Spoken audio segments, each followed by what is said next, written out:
Bismillahirrahmanirrahim. Alhamdulillahi rabbil alamin. Wa bihi nasta'in ala umurid dunya waddin. Wassalatu wassalam ala al-mab'uthi rahmatan lil alamin. Nabiyyina wa habibina wa qudwatina Muhammad ibn Abdullah wa ala alihi wa sahbihi wa man sar ala nahjihi wa ihtada bihadihi wa istanna bisunnati ila yaumiddin. Amma ba'du. Muslimin dan muslimat, para pelajar, para penonton sekalian, Assalamualaikum warahmatullahi wabarakatuh. Alhamdulillah, kita syukur pada Allah Azza wa Jalla kerana pada pagi ini 1 Safar 1443 bersamaan dengan 8 September 2021. Kita dapat meneruskan pengajian kita dalam tafsir surah Al-Qasas. Surah Al-Qasas, surah yang ke-28, juzuk yang ke-20. Surah 28, juzuk yang ke-20. InsyaAllah perbincangan kita bermula ayat 36. Ayat 36. Dan untuk siri ini kita akan lajak sampai ayat 42 insyaAllah. Ayat 36 hingga ayat 42. Kita perhatikan dalam kisah Sayyidina Musa AS, dalam setiap surah ada tempat-tempat ataupun episod yang tertentu yang Allah Subhanahu Wa Taala kisahkan kepada kita untuk diambil pengajaran dan iktibar. Ini tujuan kisah Nabi-Nabi, Rasul-Rasul alaihi wassalatu wassalam sentiasa diulang-ulang dalam Al-Quran itu supaya apa?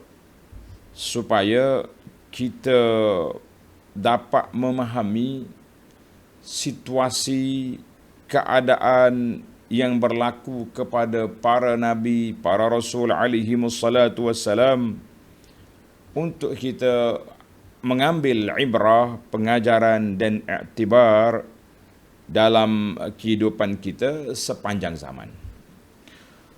Kerana Al-Quran ini nama dia kita hidayah. Zalikal kitabu la raiba fihi hudan lil muttaqin. Allah Ta'ala hantar mari Quran ini menjadi petunjuk, pembimbing, pemandu kepada orang-orang yang bertakwa, berjalan menuju kepada Allah Azza wa Jalla. Jadi kalau Quran ini tidak diambil panduannya, hanya sekadar dibaca untuk mengambil pahala dan keberkatan, maka kita kata itu baru langkah yang pertama. Langkah yang pertama kita ambil daripada Al-Quran. Sedangkan Al-Quran itu mempunyai 3 langkah yang digariskan oleh ulama. Ia selepas daripada baca dapat pahala, kita pergi kepada tadabbur, memahami isi kandungannya. Yang ketiga, kita beramal dengan semua apa yang telah diarahkan oleh Allah Azza wa Jalla dan meninggalkan perkara yang dilarang.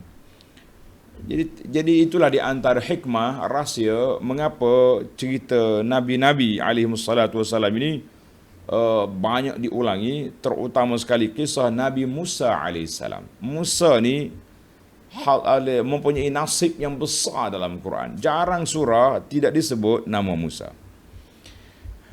Maka kita yang belajar ni kena faham, rupanya watak-watak seperti penentang Nabi Musa berterusan sampai ke akhir zaman. Sampai ke akhir zaman. Baik. Sebelum kita tengok watak-watak itu, kita tengok dulu apa yang difirman oleh Allah Ta'ala dalam surah ini. Para pelajar sekalian, bermula ayat 36. Ayat 36 bagi jemaah yang ada tafsir pimpinan Ar-Rahman Jawi, muka surah 832. 832. Kita baca 1-2 ayat, kemudian kita pergi pada huraiannya insya-Allah. A'udzu billahi as-sami'il 'alim minasy syaithanir rajim. فَلَمَّا جَاءَهُم مُوسَى بِآيَاتِنَا بَيِّنَاتٍ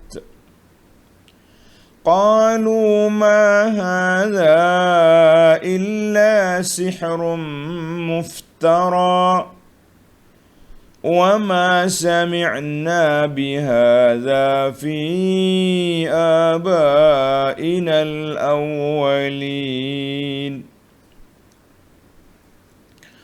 وقال موسى ربي أعلم بمن جاء بالهدى من عنده ومن تكون له عاقبة الدار إنه لا يفلح الظالمون. Kita ambil setakat itu dulu. Baik para pelajar sekalian, tengok ayat 36. Falamma ja'ahum Musa biayatina bayyinatin. Falamma ja'ahum Musa. Setelah Nabi Musa datang kepada Fir'aun dan kaumnya dengan membawa ayat-ayat keterangan kami yang terang nyata. Nabi Musa AS menggunakan pendekatan berhujah. Berhujah dan membawa dalil ataupun bukti yang nyata untuk memberi kesedaran kepada Fir'aun. Ja'a Musa Fir'auna wa qawmu bil mu'jizat. Mu'jizat yang Allah anugerahkan kepada dia, mu'jizat segera yang sentiasa berada di tangan Musa, iaitulah tongkat dan tangan dia yang ajaib, bercahaya. Adapun mu'jizat yang lain, dia semua 9 mu'jizat, ayatin tis'ah, itu bukan satu masa. Datangnya katak, marinya banjir, marinya kemarau, datangnya kutu, komal dan lain-lain itu berperingkat. Tapi yang sentiasa di tangan Musa apa dia? Tongkat dan tangan. Tangan sudah tentu di tangan dia. Maka dan juga al-hujaj, hujah-hujah yang zahir, yang jelas, yang menunjukkan kepada benarnya, betulnya apa yang dibawa oleh Nabi Musa. Jadi para pelajar sekalian, kata di para ulama tafsir, al-ayatul bayyinah. Allah sebut sini, bi ayatina bayyinatin. Ayat bayyinah itu iaitulah khawariqul adat, perkara yang mencarikan adat, luar biasa. Ja'ahum biha ayatan ba'da ayatin. Ayat itu bertalu-talu, dia bukan serentak sekaligus lah, sikit demi sikit. Ada kes datang, mereka nak berlawan, mari hujah, gitu. Qalu inda kulli ayatin, tengok, Fir'aun akan berkata setiap ayat yang datang itu, dia kata apa? Tengok ni jawapan Fir'aun. Qalu ma hadha illa sihrum muftara. Fir'aun kata, apa yang kau bawa ini hanyalah sihir yang dibuat-buat. Musa, engkau bukan ada benda pelik apa. Ini semua sihir ni, sihir. Kenapa para pelajar sekalian? Sebab masa zaman Nabi Musa itu lahir, Nabi Musa hidup ni, di dalam negeri Mesir, geng-geng Fir'aun, kalau kita tengok, banyak kampung dia tu main sihir. Logo-logo Firaun pun tengok lambang-lambang dia punya mahkota dia atas kepala dia tu lambang ular, lambang benda-benda yang menunjukkan kepada mentaliti puak dia tu, mentaliti sihir. Kerana itu bila dia tengok Nabi Musa juga bawa benda yang pelik, dia kata sihru muftara, sihir tu Musa main sihir ni. Wa ma sami'na bihadza fi abaina al-awwalin. Ajaran yang kamu bawa ni Tuhan satu ini, kami tidak pernah mendengar tentang perkara ini dalam kalangan datuk nenek kami yang telah lalu. Tak ada pun orang dulu cerita-cerita macam awak ni Musa. Itu je hujah yang ada di tangan siapa? Di tangan Firaun. Dia kata apa? Banyak lagi lah. Maknanya yang pentingnya setiap kali timbul ayat, Firaun jawab qalu hadza sihrun muftara. Sihir. Mainan awak ini. Orang dulu tak ada cakap pun. Ini mainan, ini kata-kata mendiang Firaun. Sebagaimana dalam surah Taha yang lalu kita dah bincang, qala ajitana litukhrijana min ardina bisihrika ya Musa. Mu mari ni Musa, tujuannya nak halau kami keluar daripada negeri ini dengan mainan sihir. Mu ingat Musa? Cabar. Musa, mu ingat Musa orang ke? Pandai sihir. Di dalam negeri Mesir ni Sahara. Ahli-ahli sihir lebih bijak daripada mu lagi. Kita lawan. Allahu Akbar. Ini semua permainan-permainan yang telah dimainkan oleh Firaun, penasihat-penasihat dia yang karut marut. Jadi para pelajar sekalian, tengok ayat kita ni, ayat 36 dengan ayat 35 jauh juga jarak tu. Tapi tidaklah sejauh ayat semalam. Maknanya setelah Nabi Musa selesai daripada bermunajat, menerima wahyu dan arahan Allah Azza wa Jalla di Tur Sina, Nabi Musa selesaikan episod dia di situ, maka dia balik semula ke tempat isteri dia dengan anak-anak dia yang menunggu dalam gelak gelita malam itu. Saya tak pasti lagi adakah Musa bawa balik api yang dijanjikan itu ataupun tidak, sebab nyala pokok tu cahaya, bukan ada api. Jadi jangan tanya lagi, Ustaz, macam mana pula Musa janji nak bawa balik api untuk isteri dengan anak dia memanaskan badan, kan? Kita kata wallahu alam. Allah tak sebut Musa bawa balik api ke tidak. Yang penting bagi kita, Musa bawa balik wahyu yang diterima. Jawatan pertabalan yang telah terlaksana, iaitulah Musa sudah ditabalkan sebagai Rasuli Rabbil Alamin untuk berdepan dengan penguasa besar dunia pada ketika itu, nama dia Firaun.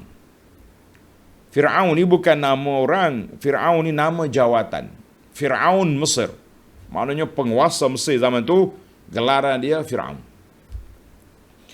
Adapun nama Firaun katanya Ramsis ataupun Ibnu Ramsis, itu nama dia.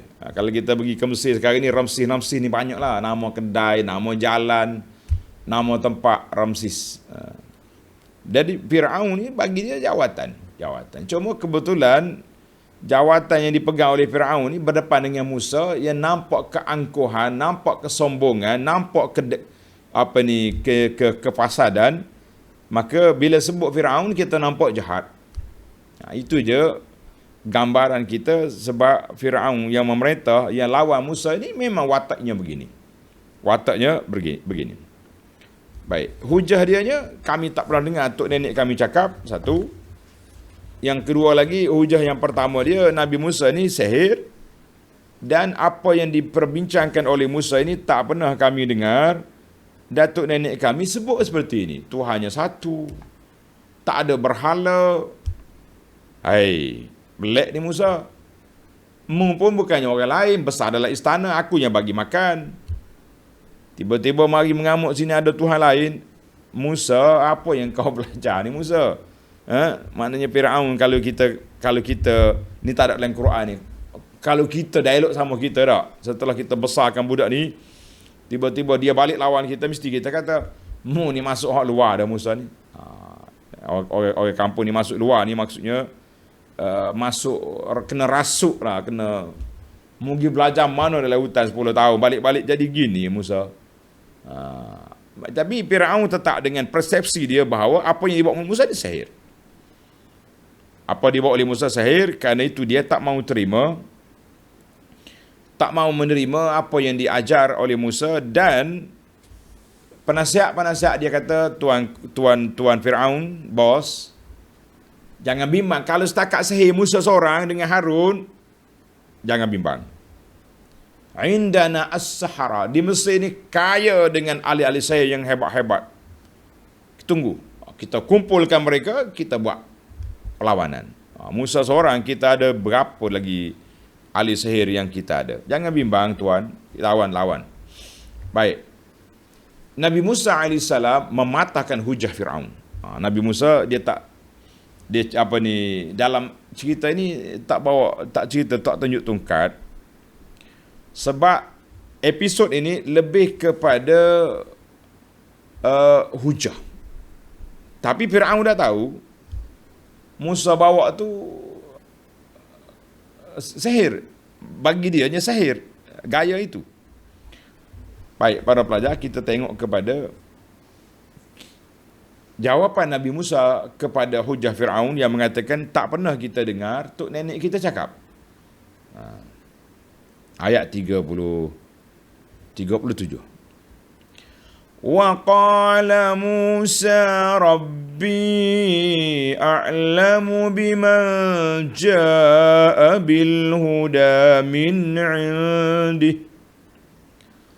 Dan bagi menjawab hujah, mematahkan hujah Firaun itu, Nabi Musa berkata, Firaun, Rabbi, Tuhanku lebih mengetahui siapakah yang membawa hidayah petunjuk dari sisinya dan siapa yang akan beroleh kesudahan yang baik di dunia ini.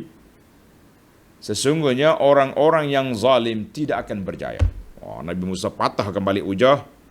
Firaun, jangan duk buat tuduhan macam-macam. Tengok nota di bawah cakap 13-18, orang-orang yang mendapat kesudahan yang baik di dunia ini ialah juga yang akan mendapat kebahagiaan yang kekal di akhirat esok. Kita tengok siapa yang akan menang, siapa yang akan mendapat kebaikan di dunia, dialah juga akan mendapat kebaikan di akhirat. Jadi dalam ayat ini, setelah Allah Ta'ala ceritakan kepada kita tuduhan-tuduhan jahat Firaun kepada Nabi Musa AS, maka Allah bawa hujah Nabi Musa balas balik, patahkan hujah Firaun, liyuwazina as-sami'u bainal kalamaini, supaya Allah nak perdengarkan kepada kita dua cakapan. Kata-kata Firaun, kata-kata Musa. Jadi para pelajar, ini ilmu berhujah yang mantap. Bila kita dengar hujah orang, kita dengar hujah yang dibawa oleh orang, maka kita kena jawab balik dengan hujah. Jawab balik dengan hujah, jangan duk main. Bila orang bagi hujah, kita pula lawan dengan celaan, cercaan. Bahasa netizen sekarang ni dipanggil kutukan. Lah. Kalau ada hujah, bawa hujah mari. Kalau tak ada hujah, janganlah duk merapu cakap tak terpasal. Ini yang kita kena belajar. Maka setelah Firaun jelas menolak dakwah Nabi Musa AS, apa yang dibawa oleh Musa ni, yang pertama sihir, yang kedua tak pernah dengar daripada tok nenek kita, maka mereka berpegang dengan ilmu tok nenek.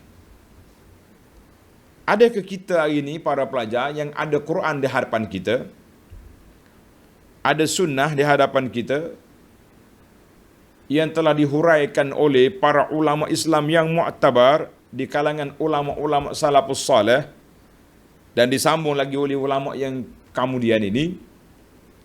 Adakah masih lagi dalam kepala kita nak menjawab? Kita tak jumpa orang tua ni, orang tua buat ni baik-baik dah, comel dah ni, jangan dikacau. Bukan itu hujah beragama. Hujah dalam agama tak boleh letak macam tu. Hujah dalam agama, apa yang kita buat ni, apa yang dibuat oleh orang tua-tua kita ni bertepatan dengan Quran, dengan hadis, barulah kita tenang. Kalau tidak, itu bukan hujah nama dia. Itu nak berkeras. Kata orang berkeras lengan, bertegang leher, semata-mata nak mempertahankan apa yang biasa kita buat atas dasar orang tua buat. Jangan. Itu bukan cara beragama. Kita tak kata semua orang tua buat salah, tidak. Cuma kalau nak jadikan itu sebagai satu hujah, kita mengatakan bukan hujah itu.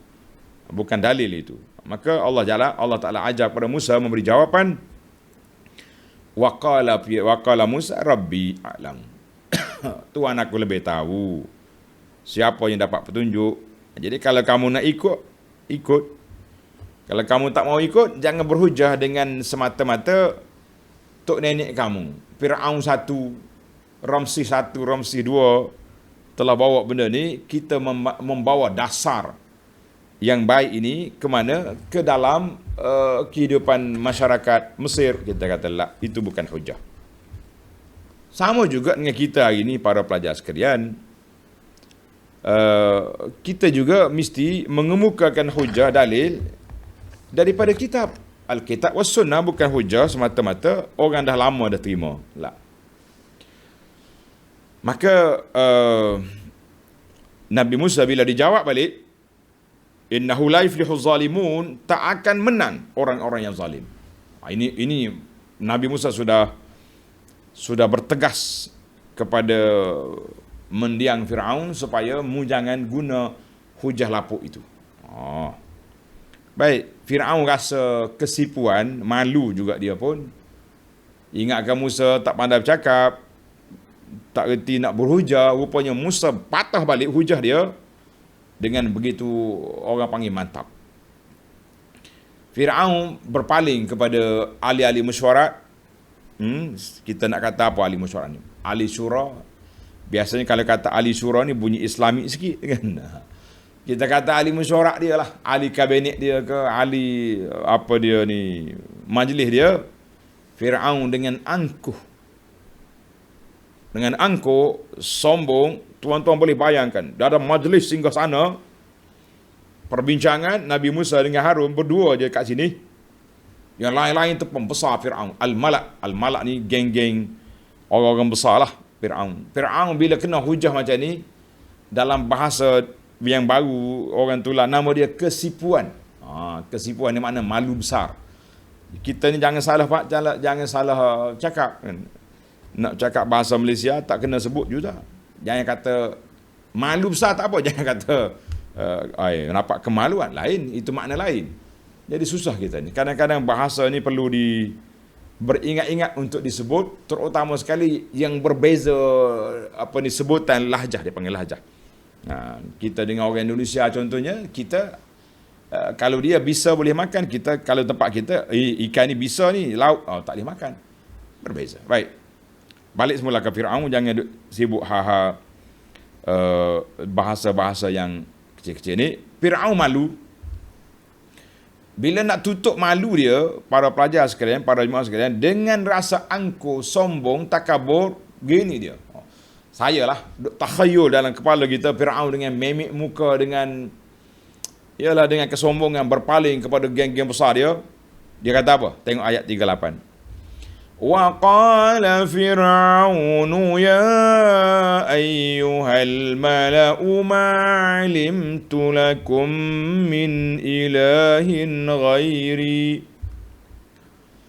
fa'awqid li ya hamanu 'ala الطين فاجعل لي صرحا لعلي أطلع إلى إله موسى وإني لأظنه من الكاذبين. Allahu Akbar. Firaun walaupun dia malu, tapi orang kata orang nak cover balik yang dia rasa macam jatuh standard lah sekali dia dicabar oleh Musa. Dan Firaun pula berkata kepada Al-Malak. Al-Malak ni sadatu qaumi, ketua-ketua, pembesar-pembesar yang ada bersama dengan dia. Ya ayyuhal malak, para pembesar, orang-orang mulia semua. Bila dia kata orang mulia tu, maksudnya Musa ni hina. Tengok, dia ni bahasa cerdik. Ya ayyuhal malak, wahai orang-orang yang besar-besar, yang hebat-hebat, yang mulia. Ni anak pungut. Musa ni anak pungut. Aku ambil dalam sungai Nil. Oh, ke sana. Sekarang ni mari berdepan dengan aku. Jadi, budak ni. Sombong. Dia kata apa? Ma'alimtu lakum min ilahin ghairi. Wahai orang-orangku, aku tidak mengetahui ada bagi kamu sebarang Tuhan lain daripada aku. Kita pun kadang-kadang duk fikir, Firaun ni kentutnya busuk. Saya tak pernah cium, tapi begitulah adab manusia. Orang besar ke orang kecil, kalau berkentut, memang busuk belaka kan. Tetapi Firaun mengaku jadi Tuhan di sini bukan makna Tuhan Al-Khaliq Al-Mubdi', bukan Tuhan pencipta alam ni. Dia pun tahu dia manusia biasa je. Tapi Tuhan di sini maknanya dibesarkan, diagungkan. Itu maksud Tuhan dengan makna ta'zim, at-ta'lih, diagungkan dan dipuja dan dipuji. Itu maksud Tuhan. Dia tahu dia bukannya pencipta bukannya pencipta alam ini, tapi dia sebagai manusia yang diagungkan. Tiba-tiba mari orang hina macam Musa ni, mahin wala yakad yubin, cakap pun gagap, nak sabar aku. Sombong dia kan. Dalam surah An-Nazi'at ayat 24, qala ana rabbukumul a'la. Aku Tuhan kamu yang maha tinggi. Macam mana pula Musa kata ada Tuhan lain? Ini satu benda pelik. Baik. Nabi Musa ni selalu dia panggil dilalatul fitrah. Kita ni bila kita berdoa, kita mesti gini, ya Allah, ya Allah kan.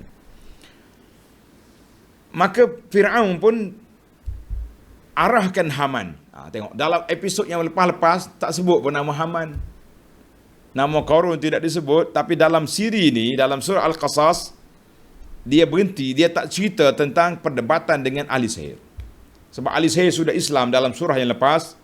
Ahli sihir telah masuk Islam dan telah pun dijatuhkan hukuman. Maka dalam surah Al-Qasas ini, tuan-tuan para pelajar, kita tengok ada episod lain yang Allah Subhanahu Wa Taala ceritakan kepada kita, iaitu episod utamakan isu perdebatan. Bukan berlawan secara dalil fizikal.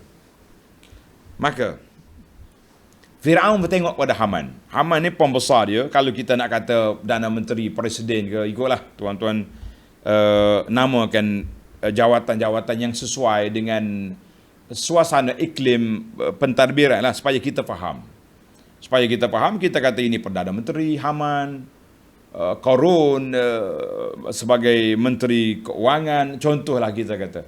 Ini tidak menjadi masalah. Yang jadi masalahnya apabila kita tu sempit dada. Dia kata ustaz ni mengajar tafsir, tapi kenapa duk sebut-sebut jawatan-jawatan? Ini macam main politik dalam tafsir.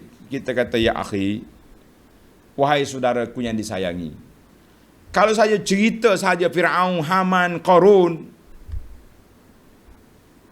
cerita je Quran ini. Adakah Quran ini turun untuk dibaca cerita tanpa diambil iktibar dan pengajaran? Kita kata la.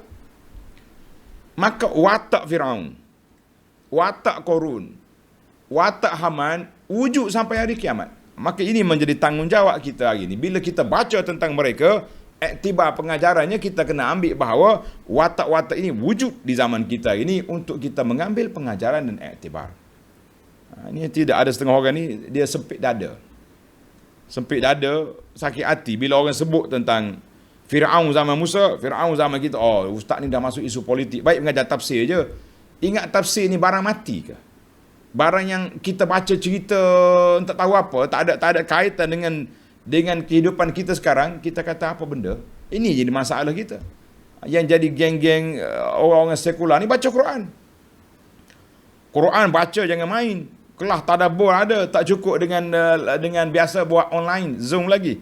tapi mereka tidak mengambil iktibar daripada peristiwa yang berlaku itu, yang menyebabkan mereka lah yang menjadi pendokong, pendakap kepada undang-undang yang ditinggal oleh British, yang ditinggal oleh para penjajah, budaya-budaya yang ditinggal oleh mereka. Mereka inilah juga menjadi pendokong kepada ini. Subhanallah.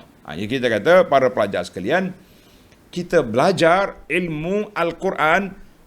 Setengah orang pendakwah mengatakan membumikan Quran. Saya kata saya tak suka istilah ni, saya takut salah faham. Nanti kita nak bumi, maksudnya Al-Quran itu dibincang di atas lapangan kehidupan sekarang ni, apa yang kita dapat daripada peristiwa-peristiwa itu. Tapi setengah orang dia salah faham bila kata bumi. Ada yang mendaki gunung mana dulu, bawa Quran, pergi tanam Quran di situ. Dia kata Quran yang nenek saya bagi ni, saya pergi tanam di Everest ke apa benda, gunung yang tinggi atas dunia dulu. Dalam berita melaporkan orang ni pergi tanam Quran. Kita kata jangan. Quran itu diturun oleh Allah bukan untuk dikebumikan, tapi untuk membumikan. Maksudnya kita baca untuk kita hayati dalam kehidupan kita ni apa yang diturun oleh Allah Azza wa Jalla. Jadi para pelajar sekalian, kita belajar ilmu Al-Quran ini, ilmu tadabbur, ilmu ibrah, pengajaran itu yang besar. Baik. Faham kita situasi. Dalam episod ini, surah ini Allah tak sebut lagi tentang perlawanan dengan Sahara. Dalam kepala kita masih ingat lagi Sahara lawan dengan Musa, tongkat Musa seduk dia punya tali-tali Sahara itu, kemudian mereka kharru sajidin, semua ahli sihir telah setuju kepada Allah Azza wa Jalla, beriman. Maka di sini dalam surah Al-Qasas ini lebih kepada hujah lawan hujah. Fir'aun dengan penuh sombong berpaling kepada Haman, ya Haman, fa'auqid li ya Haman. Haman, Perdana Menteri ke, Presiden ke, siapa dia, tuan-tuan namakanlah dia. Yang penting jawatan menunjukkan kepada dia tu orang besar Fir'aun. Fa'auqid li ya Hamanu ala tin. Bakarkanlah untukku batu-batu. Buat batu-batu besar. Faj'al li sarhan. Binalah untukku sebuah bangunan yang tinggi. La'alli attali'u ila ilahi Musa. Supaya aku naik nak lihat Tuhan Musa. Musa kata, Allahu Akbar. Tuhanku yang maha tinggi, yang maha agung, tinggi kat mana? Mari aku nak naik tengok bangunan, nak pergi tengok di mana Tuhan Musa. Masya Allah. Wallahu alam. Setakat yang saya tengok dalam tafsir-tafsir itu, adakah piramid itu yang dibina oleh Haman? Wallahu alam. Kita tak berani nak kata putus. Tapi yang penting Firaun minta dengan Haman supaya buat batu bata bakar untuk buat binaan tinggi menara. Dia nak naik tengok Tuhan Musa. Kat mana Tuhan Musa ni?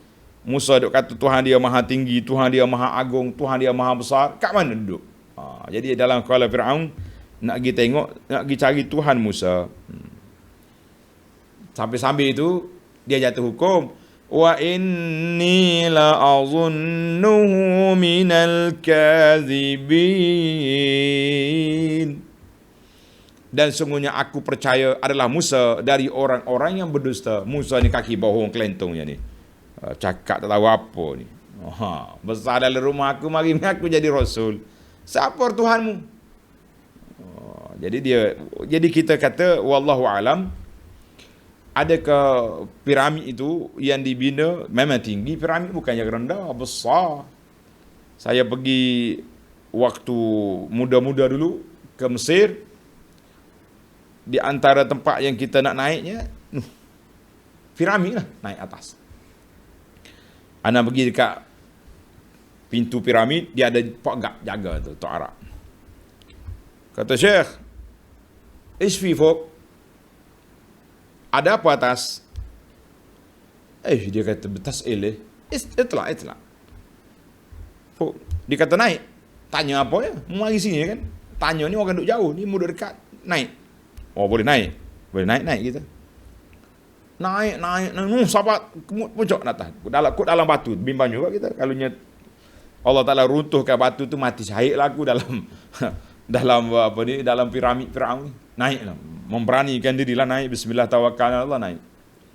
Tak ada apa, kosongnya dalam tu. Turun.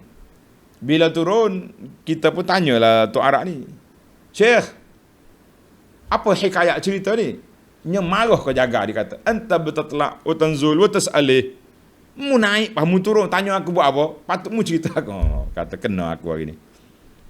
Masa tu kebetulan ada student, pelajar-pelajar Universiti Azhar ni yang pergi buat kajian tentang Firaun ni. Oh, dia kata, tak, duduk tepi ni. Dia pula cerita dengan kita tentang kufu-kufu lah, apa benda cerita, macam-macam cerita Firaun. Kata okey lah, yang kita nak main dengan Pak Gak tu ya sebenarnya. Orang pelajar-pelajar mesti bawa, geng-geng bawa ni cakap besar dia, cakap sedap. Boleh je kita baca dalam buku nak tahu cerita, tapi fa'auqid li ya Haman ni sarha ni wallahu alam yang mana bangunan, kita kata tak tahu yang mana. Yang penting piramid tu tinggi. Allah irham bapak saya pernah pergi melawat tahun 1966 tak silap saya. Pergi ke sini Firaun. Masa tu di puncak dalam piramid tu ada patung. Ada patung. Jadi lubang nak naik tu lubang kecil macam ni, sempit. Bila kita naik, kita kena naik gini, naik tangga sambil menyorok gitu. Jadi kepala kita tunduk macam hormat ke patung. Allah irham ayahanda, Allah yaghfir lu wa yarfa' darajatahu. Dia kata, macam mana aku naik tunduk macam ni? Tunduk macam ni mana aku tunduk ke patung? La. Tengok. Tuan-tuan guru kita jaga dari sudut akidah. Dia kata habis dia naik macam mana? Dia naik mengiring. Naik gini. Penat juga. Nak naik gini nampak tunduk ke berhala. Naik mengiring. Oh. Habis waktu turun sedap lah. Kan kita tunggu punggung ya turun. Allah. Jadi waktu anak naik tu tak ada dah dia punya patung tu, tidak ada. Jadi kita naik direct lah. Alhamdulillah. Beza di antara dua zaman. Orang pergi tahun 60-an dulu patung, kita pergi tahu awal 90-an sudah tidak ada patung. Wallahu alam. Sarhan di sini kita tak tahu binaan, tapi dia kata binaan murtafi'an. Gi buat bangunan. Wallahu alam dia bangunan mana? Kita kata wallahu alam itu jawapan yang paling tepat. Tuan-tuan jangan lagi tanya soalan bangunan mana itu. Wallahu alam. Baik. Mari kita tengok. Dia yang penting naik tengok Tuhan Musa duduk di mana. Wa inni la'azunnuhu minal kadhibin. Mu buat ke tak buat bangunan, tapi aku letak hukuman aku Musa ni pembohong. Allahu akbar. Habislah dah dia kata buat bohong. Buat naik buat apa cari? Tak payah cari Tuhan je lah. Baik para pelajar, kita pergi kepada ayat 39. Allah gambarkan pandang mana dalam mesyuarat gitu, itu je. Musa tak boleh nak lawan. Tapi dalam siri yang lepas, Allah Ta'ala dah gambarkan bila Nabi Musa tunjuk tongkat dia, bila berlawan, Nabi Musa kata, kalau aku tunjuk pada kamu bukti, mu nak ke tak? Nak. Campak tongkat, keluar tangan. Oh, Musa bawa sihir betul. Jadi maka timbullah isu nak buat pertandingan perlawanan sihir Yaumuz Zinah. Dalam surah yang lepas, tuan-tuan boleh tengok di sana. Alhamdulillah. Baik, kita pergi pada gambaran siapa gak Firaun ni. Orang nak sebut Firaun ni siapa? Tengok ayat 39. Wastakbara huwa wa junuduhu fil ard. Wastakbara huwa wa junuduhu fil ardi bighairil haqq. وظنوا أنهم إلينا لا يرجعون. Dan berlaku sombong takaburlah Firaun dan tentera-tenteranya di negeri itu, negeri Mesir, dengan tidak ada alasan yang sebenar. Dan mereka menyangka bahawa mereka tidak akan dikembalikan kepada kami. Memang adalah dia sangkanya dia tidak akan kembali, sebab tu dia tak terima. Istakbara, sombong Firaun ni cukuplah. Daripada Musa nak lahir lagi, dia sudah sembelih anak-anak laki-laki. Dia sudah menghina Bani Israel, menghambakan dia. Macam-macam azab telah ditimpakan ke atas mereka. Istakbara maknanya sombong, keangkuhan Firaun itu sangat besar. Jadi para pelajar sekalian, dalam ayat ini tidak ada perlawanan, tidak ada kejar mengejar di antara Firaun dengan Nabi Musa alaihissalam, sebab episod kejar mengejar ni perlawanan dengan Firaun sudah ada dalam siri yang lepas. Alhamdulillah. Yang ada di sini keputusan. Sebab itu dia panggil Quran ini yufassir. Ayat ini tafsir, sebahagian tafsir dengan sebahagian yang lain. Jadi kita kena campur tafsir, barulah dia jadi satu lengkap kisah Nabi Musa, sebagaimana yang telah dicampur, yang telah ditulis oleh Syekh Dr. Abdul Fattah Salah Al-Khalidi, di Jordan, dalam kitabnya Qasasul Quran, ada 4 jilid. Masya Allah, cerita Nabi Musa lengkap daripada tafsir Quran dengan Quran. Bagi asatizah, ustaz-ustaz, saya sangat-sangat syorkan supaya beli kitab ini untuk kita baca cerita ini kepada masyarakat, biar mereka dengar yang benar, masuk dalam kepala kita yang sahih, daripada duduk dengar cerita-cerita yang tak betul. Baiklah. Perlawanan sudah buat, hujah sudah bagi, Firaun masih angkuh, tak mahu terima. Akhirnya Nabi Musa minta supaya kita buat perlawanan. Berlawan, ahli sihir masuk Islam, maka pertempuran dengan Firaun berterusan sehingga beberapa tahun. Akhir sekali mereka kejar Musa. Allah Ta'ala perintahkan Nabi Musa supaya keluarkan siapa? Bani Israel, pengikut-pengikutmu ini daripada Mesir pada waktu malam. Keluar pada waktu malam. Alhamdulillah mereka selamat. Firaun pula mati.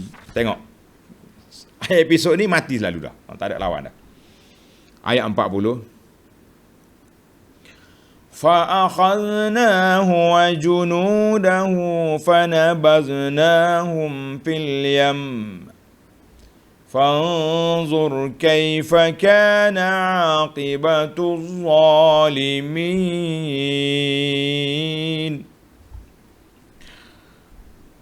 Dan dengan sebab itu, sebab Firaun kafir, Firaun sombong, Firaun angkuh, maka kami mengepungnya bersama tentera-tenteranya dalam air, serta kami humbankan mereka ke dalam laut Qalzum.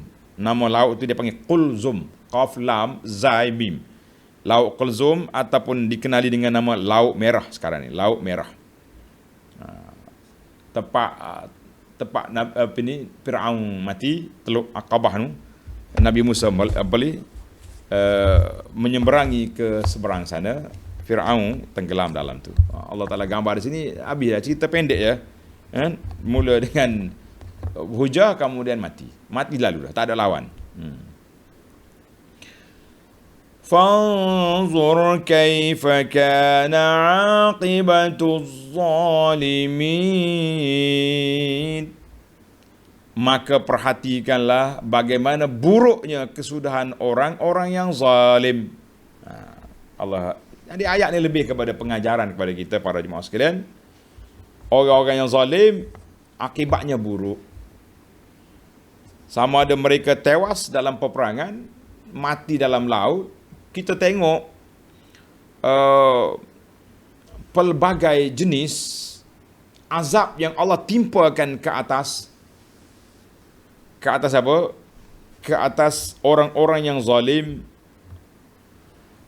mengikut apa kesombongan yang mereka buat. Firaun dia bangga dengan apa? Dia bangga dengan sungai. Sungai Nil. Wa hazihil anharu tajri min tahti. Sungai ini berjalan di bawah istana aku. Apa kau? Allah mati dalam air. Tengok. Maknanya setiap orang itu dibinasakan mengikut keadaan mereka. Setakat yang tuan-tuan duduk tadabbur ni, berapa jenis kebinasaan Firaun dalam sungai Nil, Firaun dalam laut Qalzum, pengikut Nabi Nuh dalam air banjir. Setiap orang tu ada tempat dia. pengikut Nabi kaum Lut mati dengan balik bumi, Samud dengan sayhah tempikan, kaum Ad. Jadi setiap kaum tu ada cara mati yang tersendiri. Kata orang, al-mautu wahid wal asbab muta'addidah. Matinya satu je, hilang nyawa matilah, tapi sebab-sebab itu berbeza. Al-asbab muta'addidah wal al-mautu wahid. Mati satu. Baiklah para pelajar sekalian, kita pergi kepada ayat yang ke-41. وَجَعَلْنَاهُمْ أَئِمَّةً يَدْعُونَ إِلَى النَّارِ وَيَوْمَ الْقِيَامَةِ لَا يُنصَرُونَ. Dan kami jadikan mereka ketua-ketua dalam kesesatan. Yad'una ila nar. Dakwah juga, pendakwah sesat ada juga. Yang mengajak ke neraka dengan kekufurannya, dan pada hari kiamat pula mereka tidak mendapat sebarang pertolongan. Allahu Akbar. Para pelajar sekalian, kita tengok hadis Nabi SAW. Nabi kita bersabda, man sanna sunnatan hasanatan. Siapa menghidupkan suatu amalan yang baik dalam masyarakat sehingga ditiru oleh orang, maka bagi dia pahala berterusan sampai hari kiamat. Contohnya kita kata, kita buat satu macam sekarang lah, musim-musim yang payah ni, musim kawak kawik ni, banyak masjid-masjid yang mula-mula saya tengok masjid, satu dua masjid je, dia panggil gerobok makanan. Food bank, bahasa bawah putih. Melayu kata gerobok makanan. Baluh, ada setengah masjid tu guna baluh, macam baluh padi zaman dulu. Dia buat di masjid untuk orang-orang yang tak ada makanan boleh ambil, boleh minta. Kemudian ditiru oleh masjid lain. Kita kata orang yang pelopor yang pertama itu sanna sunnatan hasanatan. Bukan buat satu benda yang bid'ah yang tidak ada, sebab sedekah tu memang digalakkan dalam Islam. Tapi sebaliknya, waman sanna sunnatan sayyi'at, siapa dia hidupkan amalan yang buruk, orang lain tiru dia, ikut dia, dia akan pergi sampai hari kiamat dia punya dosa. Allah, tengok dalam ayat ini Tuhan kata kepada Firaun, wa ja'alnahum a'immatan yad'una ila nar, kami jadikan mereka ketua-ketua dalam kesesatan, mengajak kepada kekufuran, dan dosa dia berterusan. Wa yaumal qiyamati la yunsarun, dan pada hari kiamat nanti mereka pula tidak mendapat sebarang pertolongan Allah Azza wa Jalla. Masya Allah. Jadi kita kena ingat hadis tentang tadi dikeluar oleh Imam Muslim daripada Jarir bin Amrillah radhiyallahu anhu. Jadi saya tak baca penuh. Yang pentingnya siapa dia hidupkan amalan yang baik, orang ikut, kita dapat pahala. Siapa buat sebaliknya pula, siapa yang buat benda buruk, orang ikut, boleh pahala. Itulah kata-kata hikmah daripada pendakwah. Manusia yang baik, manusia yang bahagia, dia mati, amalannya tak mati, kebaikan tak mati. Maknanya hak kita anjurkan benda baik tadi diikuti oleh orang sampai bila-bila pahala kita online masuk dalam kubur. Alhamdulillah. Tapi jangan duduk sebar benda-benda yang tak baik. Minggu ni saja saya tengok dalam tanya jawab, orang tanya banyak video-video yang disebarkan ni lah, dia panggil musibah TikTok ni. TikTok ni, bala juga TikTok ni. TikTok ni, orang jadi semangat nak keluar video pendek, nak cerita benda yang dia tak faham. Ini masalah. Ni seorang ni, tuan-tuan, kalau nak murah rezeki, kalau nak hidup bahagia, nak gini-gini, bacalah surah sekian-sekian, ayat sekian-sekian, pahalanya Nabi SAW bersabda. Jenuh kita korek dalam kitab hadis melalui aplikasi yang ada ni, dengan alat-alat yang ada sekarang ni, Al-Bahisul Hadisi lah, apa benda, tak jumpa riwayat yang dia sebut itu, tak ada pun dalam kitab hadis. Bohong ke atas nama Nabi, semata-mata nak TikTok. Akhir TikTok dia kata apa? Tuan-tuan jangan lupa share.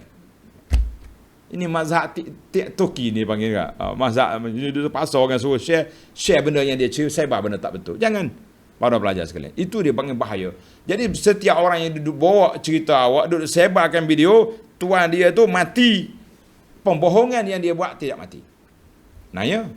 Lebih-lebih lagi yang berbohong di atas nama Nabi sallallahu alaihi wasallam. Ingat, man kadzaba alayya muta'ammidan falyatabawa maq'adahu minan nar. Siapa dia buat dusta kat atas aku. Cuma kita bersangka baiklah. Makcik-makcik, mek-mek yang duk main TikTok ni, dia tak tahu pun hadis. Dia jumpa dalam buku, dalam khabar, dalam majalah, dalam grup dia, sebar. Dia pandai main TikTok, sebar. Allahul musta'an. Kita kata ini satu benda yang bahaya. Duk sebar benda tak tahu. Jadi Allah Ta'ala jatuhkan hukuman Fir'aun di sini. Semua pengikut-pengikut Fir'aun itu akan mendapat, Fir'aun akan mendapat balasan. Dan ayat ini bukan hanya untuk Fir'aun. Siapa saja yang mengajak manusia kepada kesesatan, mengajak manusia kepada perkara-perkara yang tidak baik, walaupun di atas nama agama, tapi tidak sahih daripada Nabi, kita sebar-sebarkan, maka itu cukup berbahaya. Cuma saya secara peribadinya minta maaf lah kepada pelajar-pelajar yang hantar video ni, dia suruh kita tengok, suruh respon. Sayanya tak apa suka tengok video orang. Kalau nak tanya-tanya je soalan. Ustaz, hukum baca ayat sekian-sekian, pahala sekian-sekian, ada hadis ke tidak? Senang. Tapi bila hantar video orang, saya tengok, kita jadi nak jawab. Bila nak jawab, jadi itulah kurang lah baik. Cuma kita tak buatlah reaction macam sahabat kita yang buat tu, kita tak ada, tapi kita jawab. Cuma saya tak selesa menjawab atas peribadi orang. Kita lebih suka menjawab kepada persoalan yang ditanya. Baik, kita tamatkan ayat kita ini sebelum kita pergi kepada fawaid-fawaid yang 10 yang kita pilih untuk ayat ini, insya-Allah. Ayat 42, ini ayat yang terakhir untuk siri ini. Wa atba'nahum fi hadhihi dunya la'nah wa yawmal qiyamati hum minal maqbuhin. Dan kami iringi mereka dengan laknat di dunia ini. Na'udzubillah. Jadi laknat, Allah Ta'ala sebut, laknat atas Fir'aun, laknat ke atas penyebar-penyebar ajaran sesat, kesyirikan dan sebagainya, laknat atas mereka di dunia. Dan pada hari kiamat pula adalah mereka dari orang-orang yang tersingkir dari rahmat kami dengan sehina-hinanya. Na'udzubillah. Jadi para pelajar sekalian, ini yang kita takut hari ini. Kita takut daripada kita nak sebar benda baik, tapi pergi sebar benda palsu. Sebar, orang duk sebar hadis palsu lah, hadis tak betul. Sekarang ni dia panggil hadis TikTok pula ni. 2-3 video dah datang. Memang seronoklah dia sebar. Oh tuan-tuan, kalau nak murah rezeki, kalau nak begini-begini, bacalah ini. Bila kita semok-semok, apa yang disebarkan itu tidak sahih. Ada kata hadis mungkar, ada kata hadis tidak ada asal, ada macam-macam dia punya kedudukan. Ini memberi satu impak yang besar dalam kehidupan orang ini. Kalau dia tahu dia berbohong atas nama Nabi, berat dosa dia. Tapi kalau dia tak tahu, dia panggil al-uzru bil jahli. Tapi bila orang bagi tahu, patutnya tarik balik. Minta maaf tuan-tuan, saya buat peristiharan, video TikTok semalam tu palsu, jangan disebar-sebarkan. Tak ada pula nak tarik balik. Marah dengan orang tegur ada pula. Ini orang ini, macam-macam ini. Kan? Mas tengah tu duduk sandar kepada guru kami yang mulia, Fulan bin Fulan. Tengok dalam hadis, memang tak sahih. Tapi bersandar kepada guru yang mulia. Kita kata ini juga bahaya, tuan-tuan. Kalau nak sebarkan benda-benda, nak sebarkan hadis-hadis, carilah, cek dalam hadis tu. Kalau tak sahih, tak usah sebarkan. Maka kesimpulan kitanya, faedah yang kita dapat para pelajar sekalian, tulis, pada faedah yang pertama, qalu ma hadza illa sihrun muftara wa ma sami'na bi hadza fi abaina al-awwalin. Apa Musa ni? Ini sihir, tak pernah kita dengar atuk nenek. Kata di para ulama, la yanbaghi, tulis, la yanbaghi lil mar'i an yathniyahu an qawlil haqq. Jangan orang pendakwah yang nak bawa benda benar ni mudah putus asa, mudah kecewa, mudah frust. Kata orang bahasa sekarang ni, jangan mudah koyak para pendakwah. Nabi Musa lam yatawaqqaf, tak berhenti berdakwah walaupun dihina oleh Fir'aun dalam istana depan pembesar. Patut Musa kesipuan lah, dia malu. Nabi Musa jalan terus. Balistamarra fi da'wah, meletakkan hujah dia, walaupun dia diancam begitu begini, dia dituduh begitu begini, Musa teruskan perjalanan. Nabi SAW juga melakukan perkara yang sama dengan ni. Ini faedah fayambaghi lid-da'i ilallah. Maka sepatutnya kepada semua pendakwah yang nak mengajar orang kepada Allah an yasbir, kita kena sabar madama ya'nahu annahu 'alal haqqi, selama mereka tahu kita duduk atas jalan yang benar. Jalan yang aku bawa ni jalan qala Allah qala Rasul. Kalau kata orang tak setuju, apa kita nak buat? 2-3 orang sahabat hantar mari pengaduan, sedih ustaz, kami kena kutuk oleh keluarga sendiri sebab menyebarkan bagi link video ni saja. Mereka belum dengar, mereka sudah kutuk. Kita kata biarkan. Sabar. Di mana tempat orang tak setuju jangan pergi. Mana-mana grup yang tidak dipersetujui jangan dicampak di sana. Kita cari orang yang nak belajar, orang yang terbuka hati. Sebab itulah saya kata, para pelajar yang disayangi sekalian, para ulama mengatakan apabila kita nak belajar, kita kena buka minda. Jangan set minda kita, ustaz ni boleh belajar dia tafsir je. Pandangan-pandangan yang lain tak boleh pakai ni. Ustaz ni boleh belajar dalam bab ni je, yang lain tak boleh. Kita kata kita buka dulu minda.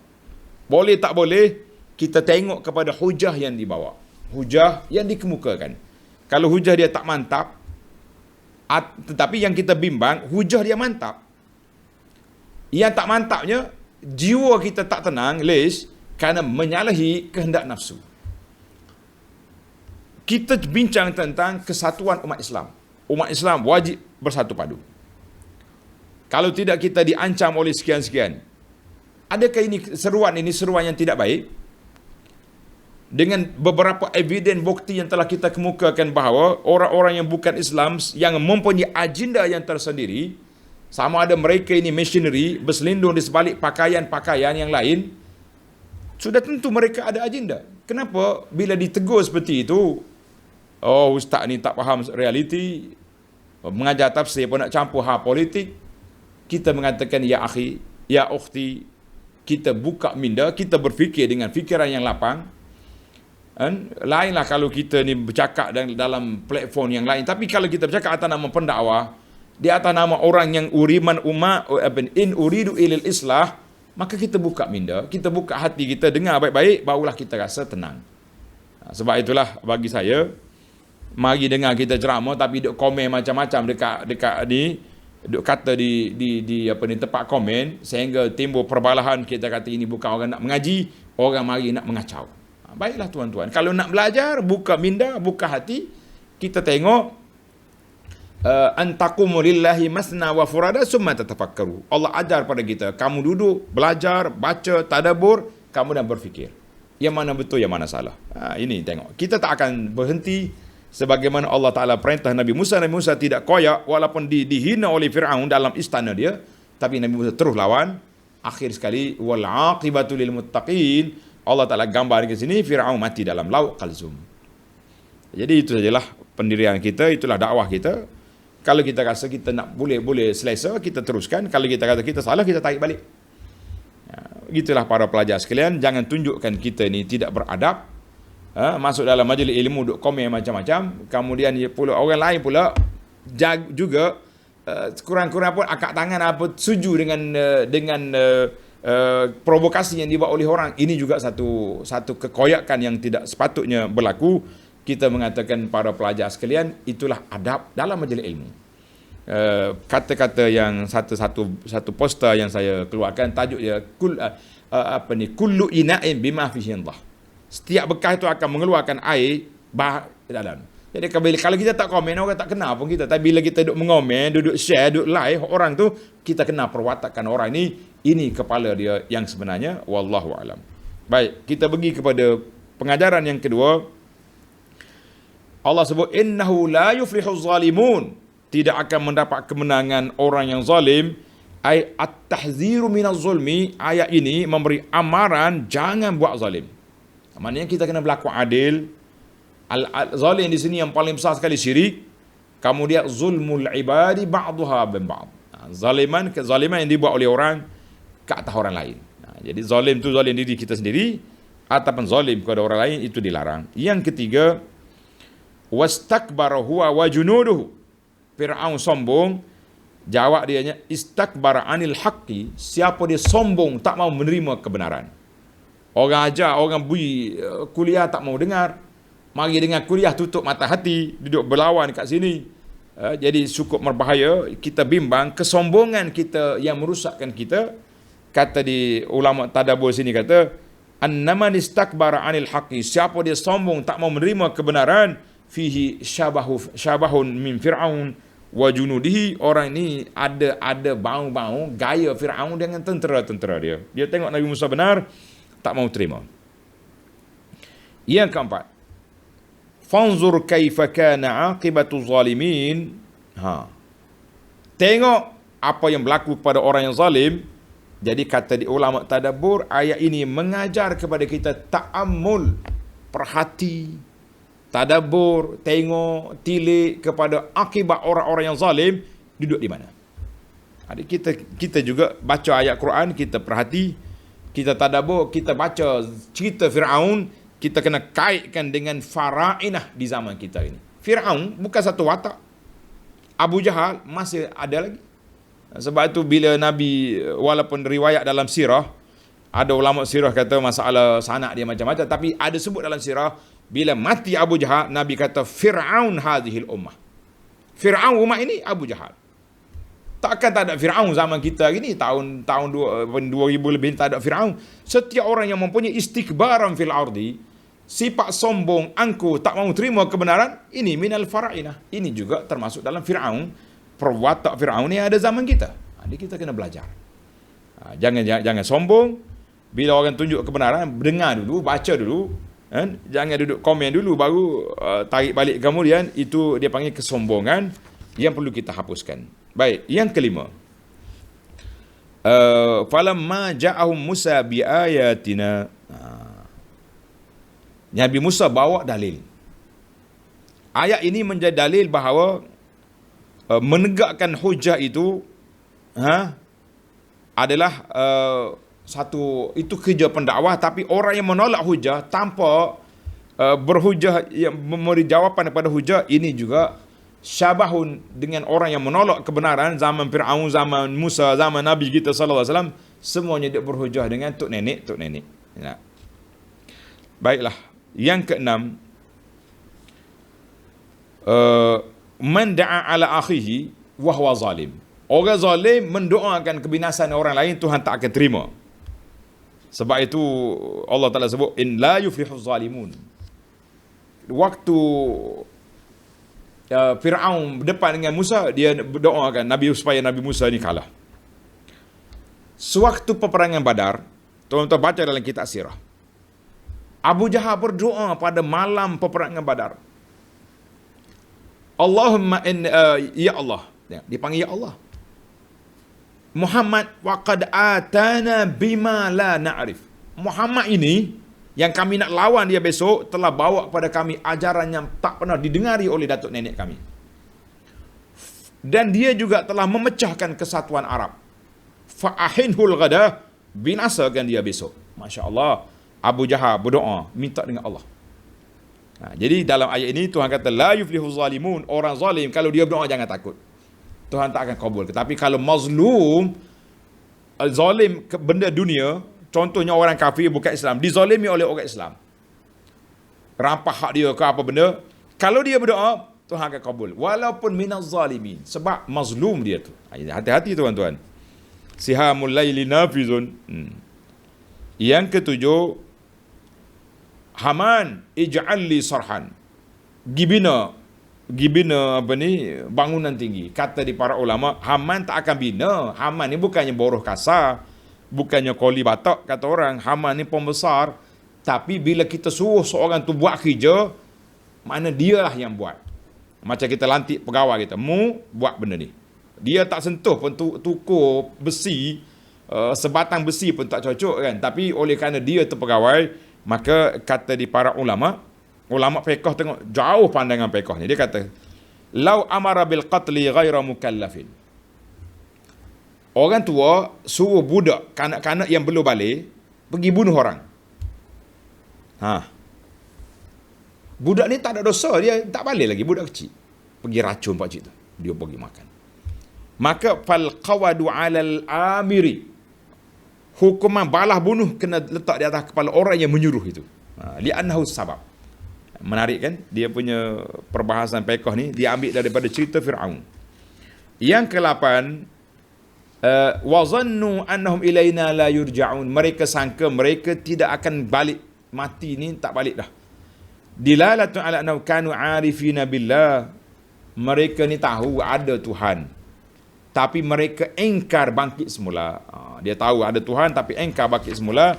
Kita mengatakan setakat tahu ada Tuhan, yang disebut sebagai ulama mengatakan tauhid rububiyah, tidak melepaskan mereka daripada azab Allah, sebab dia tahu ya ada Tuhan tapi dia tidak beriman dengan Allah Azza wa Jalla, maka belum cukup. Yang ke-9, fa akhaznahu wa junudahu fanabadnahum fil yammi. Hikmah Allah Taala, dengar ni. Kenapa ini hikmah? Kita kata wallahu alam tentang hikmah ini. Kenapa Allah Taala binasakan Firaun dalam laut? Dia kata sebab Firaun suka sangat berbangga-bangga dengan air di bawah pentadbiran dia. Kan ihlaku Firaun wa qaumi bil ma'i alladhi kana yaftakhiru. Biasa dia sebut, tengok tuan-tuan tanda, surah Az-Zukhruf ayat 51. Ya qaumi alaysa li mulku Misra. Hei, bukankah aku ni pemimpin negeri Mesir? Wa hadhil anharu tajri min tahti. Mu tengok ni, air sungai Nil ni duduk mengalir di bawah istanaku. Oh, sombong. Afala tubsirun. Kamu tak tengok ke kuasa aku? Maka oleh kerana dia sombong dengan air, Allah Ta'ala tenggelamkan dia dalam mati dalam air. Subhanallah. Kita nari para pelajar sekalian, jangan, sebab itulah kata di para ulama, al-bala'u muwakkalun bi mantiqi. Bala itu datang kadang-kadang mari daripada cakapan kita. Kita nak sangat boleh. Sebab itulah bila mari bencana Covid ni, saya sangat tidak selesa bila orang berusaha nak betulkan keadaan, nak hilangkan Covid, kita hari-hari doa tak betul, gagal, koyak, macam-macam. Sepatutnya setiap hari kita berdoa pada Allah SWT. Jadi kalau kita nak sangat itu, mungkin Tuhan akan bagi pada kita. Na'udzubillah. Wal'iyazubillah. Ini isu semasa yang perlu kita ingat. Tuan-tuan yang dengar, buka dada, berdoa kepada Allah SWT. Ya Allah, hilangkan Covid ini. Hilangkanlah segala perkara yang tidak baik ini. Itu sepatutnya. Hilangkan dalam dadaku ni benci kepada sama-sama Islam. Doa banyak-banyak. InsyaAllah mudah-mudahan kita selamat. Yang ke-10, yang terakhir, fanzur kaifa kana aqibatuz zalimin. Jadi tengoklah apa akhir kesudahan zalim. Kata ulama tadabbur, isyaratun azimatun. Satu isyarat yang besar bahawa orang zalim mana-mana tempoh lama mana pun dia akan hilang, dan akibat dia orang-orang yang baik akan dapat menguasainya, insya-Allah. Baiklah. Itulah 10 perkara yang dapat kita bincangkan insya-Allah. Dalam ayat 43, walaqad ataina Musal kitaba min ba'di ma ahlaknal qurun. Sesadah kita isu Firaun sudah mati, kita tengok bagaimana pula penerusan dakwah Nabi Musa AS ba'da ihlaki Firaun dalam sidang akan datang insya-Allah. Subhanakallahumma wa bihamdika asyhadu an la ilaha illa anta astaghfiruka wa atubu ilaik. Wa sallallahu ala nabiyyina Muhammadin wa ala alihi wa sahbihi ajma'in walhamdulillahi rabbil alamin. Wassalamu alaikum warahmatullahi wabarakatuh.